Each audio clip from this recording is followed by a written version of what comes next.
अस्सलाम वालेकुम, हसदे रहो वसदे रहो। मैं तारक सानी ते तुसी वेख रहे हो मेरा चैनल रैबर इंटरटेनमेंट प्लस। एक और गुमशुदा हीरो लैके तुहाडी खिदमत विच हाजिर हो रहे हैं और पहली फिल्म तो बाद वो हीरो किसी होर फिल्म विच नजर नहीं आया।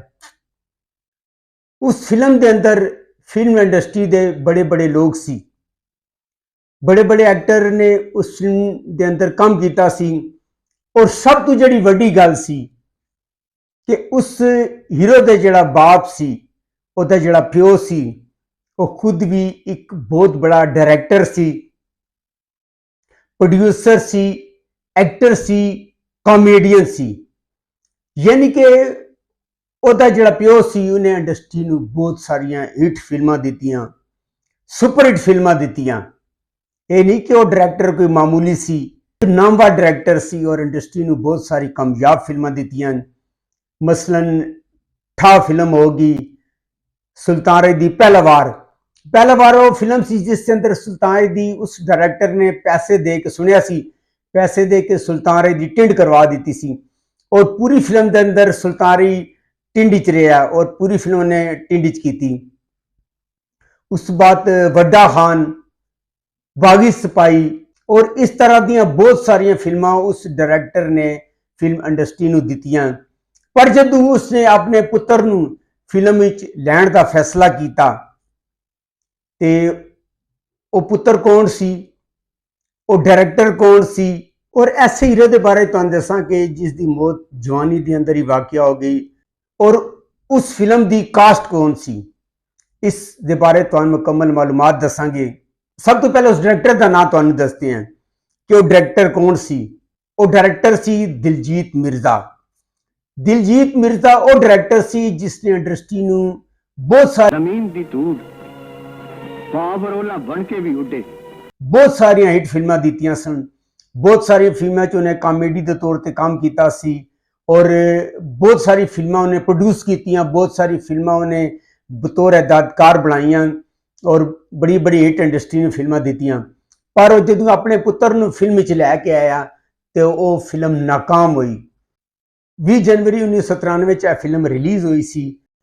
उस फिल्म का नाम सी रुका। हालांकि फिल्म के अंदर तुसीं वेख्या जाए तो फिल्म के अंदर बहुत बड़ी कास्ट सी, यानी कि रीमा सी जिहड़ी कि उस दौर में छाई हुई सी और राय साहब ते सुल्तान राय साहब ते एवरग्रीन सन।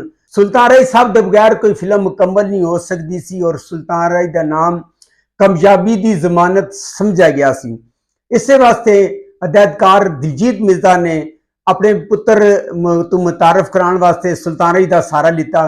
हुमायूं कुरैशी सी इस फिल्म के अंदर, यानी कि बहुत अच्छी कास्ट सी, पर वो अच्छी कास्ट और अच्छा डायरैक्टर भी उस हीरो नूं नाकामी तो ना बचा सके। तो उस हीरो का नाम सी दिलावर। तो फिर मेरा दिल भी ताड़ी हवेली नहीं जिथे ताड़ा हुक्म चले। दिलावर जिहड़ा सी वो जदों यह फिल्म बनाई उसने फिल्म नहीं चली, वो फिल्म इंडस्ट्री तो आउट हो गया तो जवानी के अंदर ही उस बेचारे का इंतकाल हो गया। सुल्तानी का नाम कामयाबी की जमानत समझा जाता सी और इस फिल्म के अंदर भी सुल्तान राय नूं लिता गया, रीमा नूं लिता गया।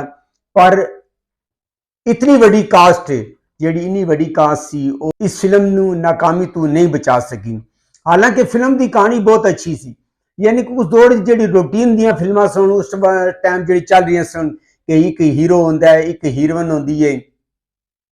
हीरो जिहड़ा वो अमीर बाप का पुत्र होंदा है या हीरोइन गरीब अमीर बाप की धी होंदी है या हीरोइन जिहड़ी होंदी है अमीर बाप की धी होंदी है। इस फिल्म के अंदर ही जिहड़ा दिलावर होंदा है वो एक अमीर प्यो का पुत्र होंदा है और जिहड़ी रीमा होंदी है उसका प्यो जिहड़ा होंदा है वो मजदूर होंदा है। और इस फिल्म के अंदर भी दिलजीत मिर्जा ने रीमा के प्यो का किरदार अदा किया सी और कहानी भी अच्छी सी और एक इसका गाना बहुत अच्छा सी कि अखां अखां विच कहानी पै गई है, लगदा है कुड़ी गिट्टियां च बह गई है। यह मसूद राणा की आवाज ही सी और यह बड़ा अच्छा गाना सी।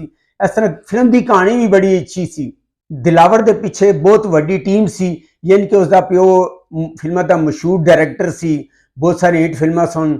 उस तो बाद सुल्तान राय साहब सन, रीमा सी, हुमायूं कुरैशी सी, पर उस बंदे की बैड लक ਕਿ ਉਹ ਫਿਲਮਾਂ 'ਚ ਕਾਮਯਾਬ ਨਹੀਂ ਹੋ ਸਕਾ ਔਰ ਪਹਿਲੀ ਫਿਲਮ ਉਸਦੀ ਜਿਹੜੀ ਉਹ ਨਾਕਾਮੀ ਤੋਂ ਦੋ ਚਾਰ ਹੋਈ ਔਰ ਉਸ ਤੋਂ ਬਾਅਦ ਦਿਲਜੀਤ ਮਿਰਜ਼ਾ ਨੇ ਵੀ ਆਪਣੇ ਪੁੱਤਰ ਤੇ ਕੋਈ ਰਿਸਕ ਨਹੀਂ ਲਿੱਤਾ, ਨਾ ਕਿਸੇ ਹੋਰ ਡਾਇਰੈਕਟਰ ਨੇ ਇਸ ਹੀਰੋ ਤੇ ਰਿਸਕ ਲਿੱਤਾ, ਪਰ ਇਹ ਵਿਚਾਰਾ ਜਵਾਨੀ ਦੇ ਅੰਦਰ ਹੀ ਇਸ ਵਿਚਾਰੇ ਦੀ ਮੌਤ ਵਾਕਿਆ ਹੋ ਗਈ। ਮੈਂ ਕਾਫੀ ਕੋਸ਼ਿਸ਼ ਕੀਤੀ ਕਿ ਮੈਂ ਦਿਲਾਵਰ ਦੇ ਬਾਰੇ 'ਚ ਕੁਝ ਹੋਰ ਮਾਲੂਮਾਤ ਹਾਸਲ ਕਰ ਸਕਾਂ, ਪਰ ਸਿਰਫ ਮੈਨੂੰ ਇਹ ਮਾਲੂਮਾਤ ਮਿਲੀ ਹੈ ਕਿ ਦਿਲਾਵਰ ਨੇ ਇੱਕ ਫਿਲਮ ਵਿੱਚ ਕੰਮ ਕੀਤਾ ਹੈ